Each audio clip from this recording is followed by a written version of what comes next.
What's happening, fellas? We're on the top of Fox Hill Tower here in Henry Park, looking out over the little city of Rockville, and I've been alluding to the fact that there's been a book written about our project, and now's the day that we're going to. I'm sitting here with the author of the book, Rick P. Hey, Rick. Hey, Ken, how are you? Good, good. And Christy. Hi. And behind us, there's the Fox Hill Tower. That's a World War I memorial for the veterans, and kind of a really cool thinking about where's the best spot to read the foreword to the book to you guys and give you some background on it and why what inspired Rick to write it. So what did inspire you to write the book, Rick? Well, I've always been fascinated by the concept of resurrection, and that no matter how far down you've been or what has happened, with other people's help and the grace of God and some very mystical happenings that we call coincidences, amazing things can happen. And when you came to me and told me about how you were going to try to rebuild this mill and you'd like to document it, something inside just touched my heart. And I thought, I want to be a part of this program. So, I put the time together and prayed about it. And with your encouragement, we have a book. And it's a powerful book of passion, resurrection, and hope. In resurrection, in many ways, not of just the building, but the city and the people in it and the relationships, and also honoring our past, which is a big part of what the museum is about, with honoring the vintage motorcycles in the buildings and the people that lived in you had in the book, you talk about how people leave a mark on buildings. Describe that to the viewers, if you would. Well, basically, I believe that everything is woven. And even though I don't completely understand it, I believe that there are certain places which retain certain memories and vibrations and things along that which touch our hearts, and touches our hearts from a graceful standpoint will change us, and in the process of changing us, change all the people around us, and even possibly change the future. The past touches the present, and the present touches the future. Amen. And so without further ado, let's hear Rick read the foreword to the book. This is the foreword to the book, From Loom to Vroom, the story of the resurrection of Ken Kaplan's Motorcycle Museum from a cherished mill in Rockville, Connecticut. Every space that held the soul still holds its memory. Memories are the children of energy and time. They are a family in forever. They know no boundaries and supersede all physical limitations. They transcend death. Within sacred space they dwell. Understanding is beneath them. Only the almighty love of God is greater than energy, time, and memories. This is the story of people, a mill, and a tension. As we dare journey with them and their allies, we are invited to wander into wonder. They are seekers. Seekers of passion long buried in the plain camouflage of the everyday ordinary. With them, we become spirit woven, as our previous false assumptions bow at the feet of mystical courage. Fierce light of this inextinguishable candle of hope. A small town falls but rises greater. Imagination, long the prisoner of the warden of reason, escapes. Our wild minds begin to vroom. Freedom and fun await. We begin with a common misconception that physical reality and spiritual being are separate entities. Yet the wiser among us, who have peeled back the layers of dull thought, swear their existence is inherently woven. There is no them, there is simply us, they evangelize. Quantum physics, the science of the teeniest of life, assures us all is in motion. Nothing is inanimate. Electrons never sleep. Rocks are rocking somewhere deep within themselves. To our blue-collar brains, ideas that deep can steal our sleep. Sad how most paddle in the swampy shallows of the imagination when our spirits call us to go spelunking. One day I rediscovered a small pale stone, a stone my father gave to me. He gave it to me when my daughter was dying. It was an heirloom from his dad. Family history claims that he found it in the muddy ground when his life was dark and his faith trembled. The message: keep in mind that there is more to life than meets the eye. Look deeper, was his comfort. At first glimpse, it appeared simply to be a rock, but to me it was a portal into the mind world of never alone. I carried it for years. One trudging day after my father died, fiddling with my world-worthless heirloom, I felt a memory tsunami engulf me. So vivid and passionate was this rush that it shook me to my mortal core. My dad was resurrected within me in a moment of spiritual experience. From the stone, through a memory, we were together again. For months I pondered, what had happened? How could an old thing mentally recreate a person with such intense intimacy? What I came to believe, I offer to you. At first I felt ridiculous following these head breadcrumbs down a strange path as they were dropped by it like a teasing angel. In time, my inner energy found the courage to climb out of the flesh and blood box of myself. In humility, I chuckled at the arrogant pride in my thimble of worldly wisdom. I didn't know.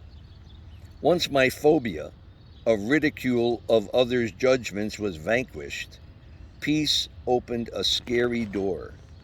I inched into the mind room of what if?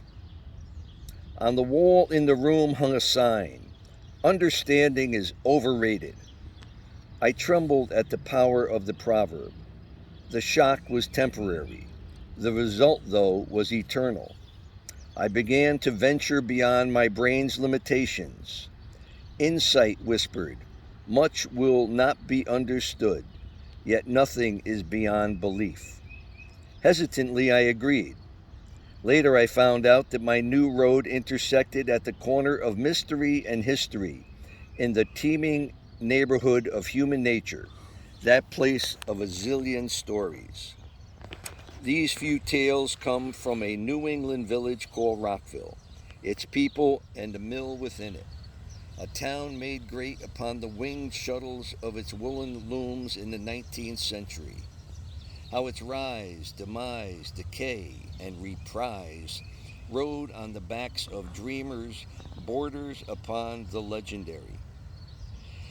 In daring to delve deeper, we may discover evidence of what the mystics call the essence of presence.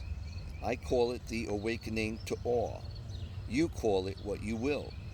It is the ability to see the divine in the daily.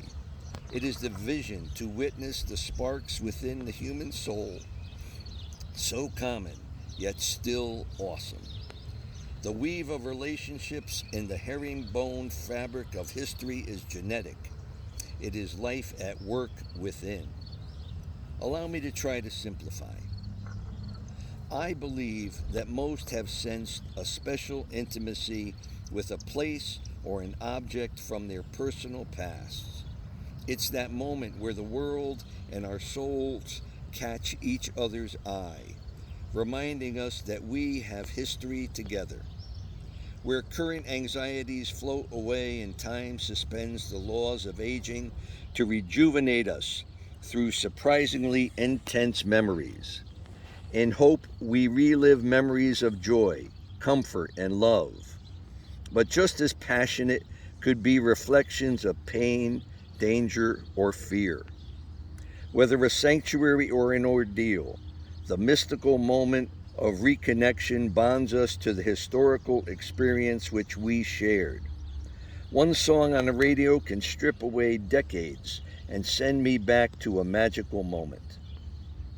One of my sacred spots is Ogunquit Beach, Maine, a place I went for healing only days after my 5-year-old daughter's funeral. In the twilight of the day, after the summer horde shuffled away, I ambled out at dead ebb tide to the southeast edge of the beach. There, where the escaping river rejoins the mighty ocean, I stood ankle deep in chilling waves and surrendered all delusions of control. Reaching down my fingers in the brine, raised droplets to my lips. I faced my terror that God had abandoned me and experienced my darkening isolation being lifted from my heart. I felt divinely embraced within the grace of that place. That place became a sanctuary in sorrow, my vortex into mystery, my portal into amazing grace. No thunder or words, no audience or evidence, only the rocks and the ripples as they stood vigil to my vulnerable cry. We shared sacredness when the awe met the awful. For over 30 years, I have sought and found spiritual comfort in my September ritual. Each year, I await the day and dare wonder if the beach ponders my return. I've come to believe that the answer is yes. That thought alone strengthens my soul. All have a place where the spirit awaits, a childhood home of family memories, a hideaway in nature that allowed you the silence to wonder, a building where you worked for decades with friends, or a battlefield where the magnitude of sacrifice was scarred upon your soul. Portals which whoosh us backwards into vivid memories of lovers, family, or fallen comrades do exist. Where joy or terror challenge our minds to accept that time is an illusion. In no way am I proclaiming that every blade of grass I've walked upon or edifice I've walked through memories return in varying intensities, from foggy recollections to mind-jarring angst. Even the matrix of the mind could not cope with a never-ending bombardment of intimacy. But where passions burned, blood spilled, fears and hopes and dreams were mingled, I've come to believe that a mystical holy bond is forged between us and our special place. We become co-rememberers. Each year, as my toes turn blue in the Maine waters, my sense that the sand and the rocks who stood as witness to my vulnerable heart recall and rejoice in our reunion. As odd as that sounds, few can deny a semblance of this experience, where time dissolves and energy soars to awaken us to the surreal truth that we are one in ways beyond reason. Dare we imagine? Science would scoff. Let them scoff. Because we know that when the mind quests, our senses enliven, the heart opens, and the memories are free to sing. And although all humanity is capable, not all have the courage to peer through the one-way mirror of so-called understanding. Proof is a jealous dragon, but belief is often stronger than proof, and imagination invincible.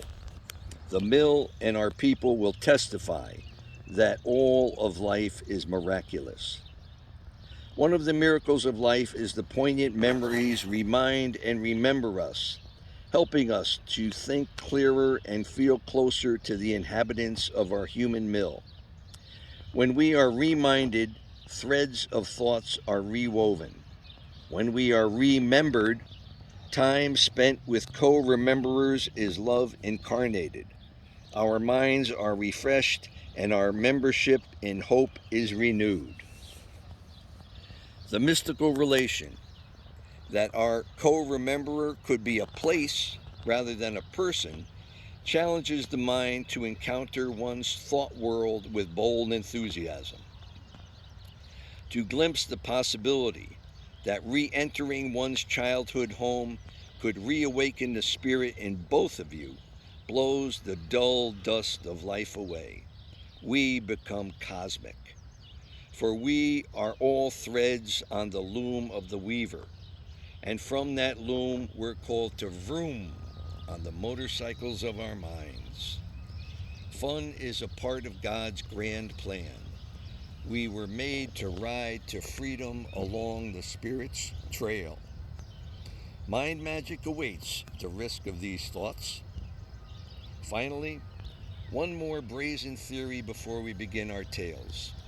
As we ascend along this mind-stretching path, and if our suspicions are true, we are beckoned to a marvelous possibility that if we can tell stories about places, then they can tell stories about us. Any shared experience will invariably create at least two perspectives. Our open minds have opened the door to allow a place to speak like a person and share their view of one's time together. What a glorious thought I believe that to be. Imagine the insights your childhood home could reveal. I tell of Ogunquit Beach, but what would Ogunquit Beach tell of me? Of course, I have no proof of this, but we all know proof can depend upon the peculiar ideas hidden behind a person's eyelids. Yet since I've chosen to err on the side of exciting, my freed mind accepts the thought that I could be in communion with everything created. In choosing these beliefs, we allow the mill to tell the story and offer her wise perspective. She who was born and still exists where the water met the wheel speaks. She will be our guide to possible wonders. Our history embraces the mysteries hidden in the white space between the human black written words. Its essence is in heart struggles and joys of the heretofore anonymous men and women whose lives evolved around the Hockana Mill, one of the 13 Rockville, Connecticut woolen mills that hugged the river during and after the glory days of Yankee ingenuity. Most are semi-fictional composites of people who worked the mill between 1906 and 2018. From the days of slogging horses to a city flush with cycles. Yet much will be gospel as to the background of that time in Rockville, America, and the world. Well-known and little-known events are lifted off the faded yellow newsprint from the papers of that day. Relationships will tangle. Dreams will burn in more ways than one. Human struggle will generate courageous decisions. Within these tales of resurrection are woven the threads of darkness and light as told through the eyes of the building itself, a time tapestry where the energy of memories still speaks to us from the past. History is a scarred witness to the truth that only circumstances change. Our souls are eternally seeking. Life's human condition revolves perpetually. Much is imagined in this tale, much is eternally true. Research has been detailed and interviews done, old pictures studied, and new plans reviewed. But most of the characters are made up. They are made up of you and I. You are invited through the miracle of the mind to time travel with wonder and hopefully identify with the frailty and bravery of our predecessors in history. For the thoughts and dreams of people then are as raw and as real as our dreams today. And so, with the Lady of the Looms as our guide, let us begin our weaving. Rick, thank you for reading this to us, and I'm going to give you guys a clue in the book. Everything in italics that is written is actually the spirit of the mill, which Rick chose to call the Lady of the Loom. And who better to read it than my own honey, Christy Steiger. So, honey, tell us, and there's a big part of you in that mill. Yeah, there's actually 4 generations of my family that have worked in that mill. My grandmother, my mother, my father, and I. And your daughter. And my daughter. Does that make it Yep. 5? Them Or 4? 4. There's 4. Okay. Yep. So it's pretty neat. It's pretty neat. So Christy's gonna read that part, and I guess I'm gonna read the other parts. So, guys, what we're gonna do is, while we're reading this, Rick and Christy and I talked about it. We're gonna actually go to that portion of the town or that portion of the mill, so you can only a sense of what happened, but exactly where it happened, because the mill is a certified historic restoration. It means it's exactly the way it was, except for it's full of motorcycles instead of looms 207 years later. So the characters, many of the characters, we start in 1905. It's pretty much a 100-year history of Rockville in the mill, and some pretty cool characters. There's a motorcycle in the first chapter in 1905, an Indian motorcycle, and we are going to follow all the way through to the year 2000 when we bought it. And Rick was a big part of us here working when we first got it. He's been with us every step of the way. He watched the whole metamorphosis, Loom to Vroom. And my good friend Kurt Edgecombe, who was with me the whole way. Rick P is kind of a spiritual mentor for Kurt and myself, especially. And at times the project, which I didn't document much, we weren't really doing YouTube 12 years ago. I didn't share a lot of the trials and tribulations we had, but there were a few times where we were on the edge of wondering, was this dream gonna come true? We had run out of money more times than I like to remember, and at one point Rick came up and kind of a little stressed out, fretting about things, wondering how's this ever gonna come to pass.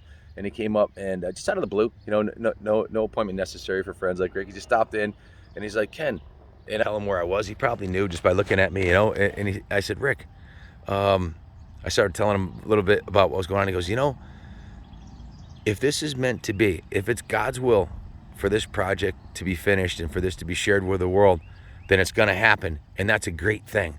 And if it's not God's will for this to happen, then that's a great thing too, because as long as you're living God's will, great things will come to pass for you and countless others. So in that moment, a great veil of stress and a black cloud was taken off of me and all put in the hands of God. I kind of turned, and I should have known to do that already, but in that moment I turned the whole thing over to God, and I said, God, you're the architect, I'm the builder, I'm just here making it happen. I'll give you my hands for every waking breath. And I've many times said, I'll die doing this project here. I'll either succeed or die trying.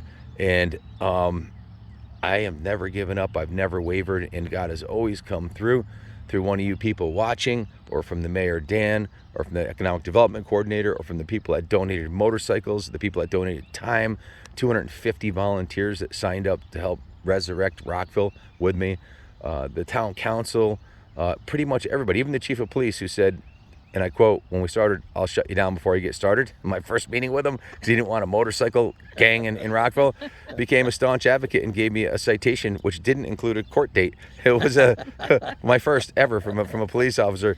And he became an advocate of what we're doing, and he understood that even the most hardcore bikers that showed up here, including the Hells Angels that showed up at one of our events, he's like, there's some of the best behaved, most respectful people I've met, and welcomed the cyclists in our city. And we've had literally dozens of events with thousands of people, and we've had, the only incident we've ever had, even at the Brewfest, was somebody who had nothing to do with motorcycles who showed up and drank too much, Yep. So And there's, they were local. and they were local, They weren't even riding they bikes. weren't, they were just local people that stumbled into a Brewfest. So we've never had any issues. I feel like the hand of God has been guiding us from, clearly, when we're listening and waiting for it. That guidance has always been there. And you wonder, how do I sleep knowing we spent $7.5 million on this project and $4 million of it's borrowed that I got to pay back? I don't worry about it.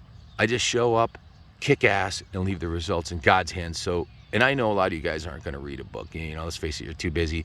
You might buy the book, but you won't read it. I'm going to be handing out signed copies by the people that have been part of this project. We'll sign it, and including myself and Junior and Christy, and Rick's moving up north, but hopefully we'll get his signature on it too. And we'll read the book to you. We'll share this journey with you. I'm starting to share a lot more of the behind the scenes stuff so you guys know what's really going on. And hopefully you'll buy a copy of the book and enjoy this journey with us. This is just an awesome spot up here. We come up here on the bikes all the time to look over our city of Rockville. I've been coming here since I was a kid, 4th grade. Hey guys, if you're still with us, put in the comments what your thoughts are about the foreword, the concept of the book, and would you buy a copy? We're gonna publish it. I'm not sure how many copies we should publish, but Christy's actually gonna do the artwork in it and make the cover because she's a professional, 35 years graphic designer and been in the print industry. So what are your thoughts about the book, honey? Oh, I think it's going to be a really nice insight into the whole history of the mill and what Rockville is about. I mean, it's so impressive, even, you know, just to see the restoration of the mill, never mind all the motorcycles in it, but to preserve such a piece of history and bring it back to life in its grandiosity is an achievement above all. Considering what it was like when you got there. Amen. Henry Park's beautiful. Baseball fields, pool, tower. It's just an awesome spot. So guys, we're rolling back into the compound here. Christy and I will read each chapter and we'll put this in a playlist on the YouTube channel so you can follow along, watch it at your leisure, and once it's published, ready for sale, we'll let you know. So thanks for watching, guys, and for listening, and for your comments. If you do, hit the like and subscribe button. We'd appreciate it. Helps with the YouTube algorithm. Hope you all have a great weekend. Get out and ride your bikes if you can. Much love and respect for all of you. And as always, God bless the United States of America.